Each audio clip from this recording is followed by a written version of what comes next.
La monarchie britannique est-elle en danger? Fragilisée par le cancer de Charles III, annoncé en février dernier, la couronne ne peut pas non plus compter sur son héritier, lui-même plongé dans une situation délicate, le prince William VI mis en retrait, et a refusé catégoriquement un déplacement pour remplacer son père. La suite après la publicité dans La Règle, si le souverain est touché par la maladie ou est incapable de tenir son rôle, c'est son héritier qui doit prendre la régence. Mais comment faire lorsque celui-ci est tout aussi démuni devant la tâche à accomplir? C'est toute la question qui torture, ces derniers mois, la monarchie britannique, alors que Charles III est atteint d'un cancer, détecté après une opération banale de la prostate. Son fils, le prince William, ne semble pas prêt à prendre sa relève. Et pour une raison bien simple, le cancer de sa femme, Kate Middleton, tombé au même moment, et qui l'oblige à se concentrer sur sa famille plus que sur les affaires d'État. Il faut dire que pour lui, George, 10 ans, Charlotte, 8 ans, et Louis, presque 6 ans, comptent plus que tout et que leur protection est très importante. Mais cela n'arrange pas les affaires du royaume. Selon un expert, le fait que le prince de Galles soit également plus ou moins exclu de l'équation pour le moment révèle très clairement la fragilité de la monarchie, révèle en effet Joe Little du magazine Majesty.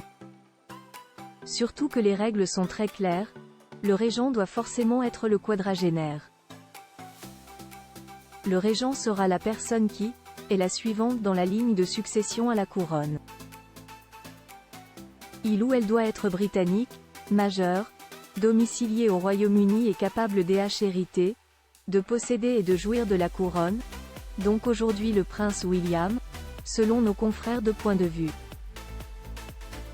Et il faut dire que ceux qui le suivent dans l'ordre de succession ne sont pas vraiment aptes à tenir le rôle, entre le prince Harry, qui vit aux États-Unis et cesse brouillé avec sa famille, et le prince Andrew, empêtré dans des affaires de trafic sexuel avec Jeffrey Epstein, on comprend que le roi Charles ne veuille pas laisser la main.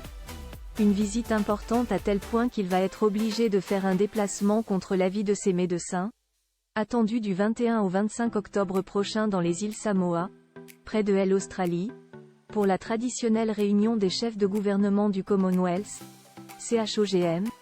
Le roi Charles envisagerait de s'y rendre malgré son cancer et son traitement qui ne sera peut-être pas totalement terminé d'ici là. Mais pour celui-ci, pas question de faire autrement et d'y envoyer son frère ou sa sœur, le prince Édouard ou la princesse Anne. Bien que d'autres membres de la firme fassent un excellent travail pour combler les lacunes liées au cancer de Charles et Kate, ils ne sont pas considérés comme étant d'un niveau suffisamment élevé pour représenter le souverain en tant que chef du Commonwealth au CHOGM, révèle le Daily Express. Alors, le prince William finira-t-il par soulager son père ou tiendra-t-il bon jusqu'au bout? Réponse en octobre. Et on espère que d'ici là, les bonnes nouvelles seront arrivées.